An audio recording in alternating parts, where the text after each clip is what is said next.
So it seems like this is a being, an energy, love that is a bit personal to you, because I don't feel the same as you do.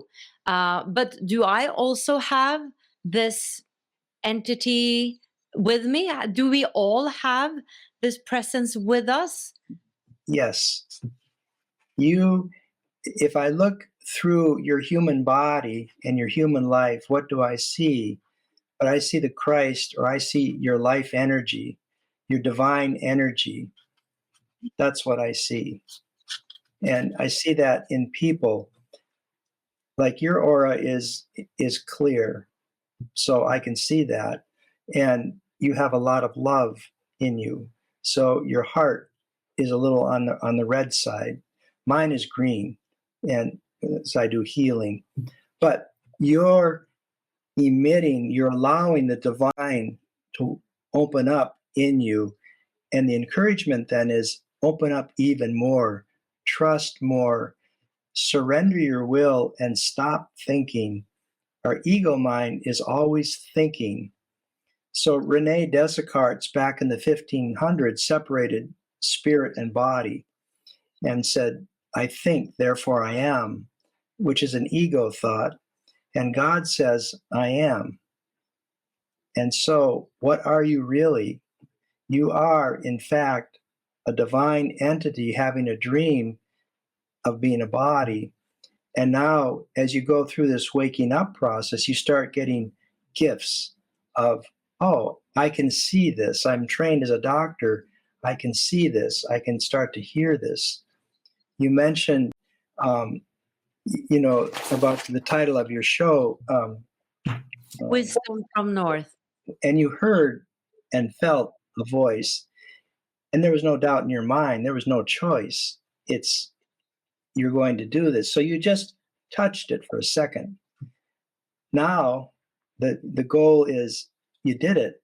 Now let's expand that and let that go more and more into your life. And you walk with the divine. For me, it's on the right side. In you, it's more feminine. Your presence is more feminine. We all have the divine within us. We all have angels that help us. So for me, it's Archangel Raphael, Michael, sometimes Gabriel, and Uriel has come, and then a few other people. I actually see the Mother Mary. I see God. I don't really see, but it's a tremendous power that's like, okay, I better hang on. But we're always being helped, and we think we have to do this life alone. That's isolation and separation. I want to connect with the divine and hear, what does God have to say? He says, I will walk before you and make the crooked roads straight. I will walk with you through the valley of the shadow of death. I will help you. But we said, no, I want to do it. And it's a matter of stop, relax, and listen, and take a breath. Listen. And all of a sudden, it's like, oh, I know what to do. And everything works. So in the ER, here's a lady who was in a cardiac arrest, respiratory arrest, and she had been through surgery and was having a cardiac arrhythmia that they couldn't resuscitate. So 2 different teams worked on her for not quite an hour, and they decided to call it quits. Nothing was working. Well, the lead supervising nurse ran into the ER and grabbed me and pulled me out and said, you've got to come to this code. Now, this is not my responsibility. I take care of the ER. I don't take care of the hospital. And I said, what can I do that 2 code teams with intensivists couldn't do? But I ran with her, and it came to this lady, and she was clearly in a malignant heart rhythm. She was clearly going to die within a few minutes. Just looking at her body was blue, it was mottled, nothing was working. the entire staff was frozen in fear. So I stopped and I said, God, what do I do? See, I created a pause, a thought of a stop thinking and just listen. And immediately the answer came that she's in acidosis, which is a condition, a very bad condition. You don't want to be in it. But there's an antidote for it. So he told me to give her this antidote, which I did. And immediately that malignant rhythm came back into what's called a normal sinus rhythm. He said, now give her the second antidote, which I did. And she immediately went into normal sinus rhythm. And with that, within 15 seconds, she woke up and she started moving and talking. So the point is, that's a pretty dire straits situation where someone's dying and I'm literally watching them die. And I stop to create a pause. What does God have to say? And then listen. You have to develop that listening attitude, hear that voice, and then act on it and trust it. The nice thing about that voice is when you hear it, there's no doubt in your mind. It's absolute truth. This is what, there is no other choice. This is what I'm going to do. So this is just an example of making that pause. So you can do that. Anybody can do that. It's a choice. And the choice is very simple. Do I want to listen to love / God, or do I want to listen to fear / the ego or human thinking? And it takes a great deal of practice to learn to trust that voice and get comfortable with it. We're just not taught that in this society. We're taught to go to doctors, we're taught to go to churches, always go outside of ourselves for help. And yet the help is right there in your heart. It's right there in your mind. Your job is just to be quiet and listen. And we're not taught that. So that's just an example for you of another story. I want to jump over to something else because I know that you've actually received information about other people's deaths, like when they were going to die. And I'm curious, when you got this information, if you thought about, do we have a specific death date? I think we all have, the Hindus say we've all have a certain number of breaths, and that's it. And I look at life as a school, and there's summer school, and there's 12-week courses, there's half-year courses. So we all pick different courses, and what we're doing is learning to get closer and closer to God. So I've had children die on me in the ER, and I'm like, that life has ended. It's tragic. It really tears my heart. But they chose summer school. They said, "Oh, I just want to take a few lessons, and I'm out of here." You see, people that have had women that have had children that have had miscarriages. And my former wife, had a miscarriage, and I knew that my son Bradley looked at that body and said it's defective, it's not right. So there was a miscarriage, and I knew that when she was pregnant the second time, that he was able to come through. So you have to be able to look past the appearances of what you see. We all have classes, and when you come to the end of your life and you're going to lay that body down, you want to lay it down in peace and in harmony. You want to let go of grievances, upsets, hatreds, judgments. You want to be as peaceful and as free as possible. I have seen people die and watched. I always invite, let me back up a little bit. When I started in ICU medicine, I would always hold somebody's hand to my heart while they were dying, and I would pray the Lord's Prayer, "Our Father who art in heaven, hallowed be thy name."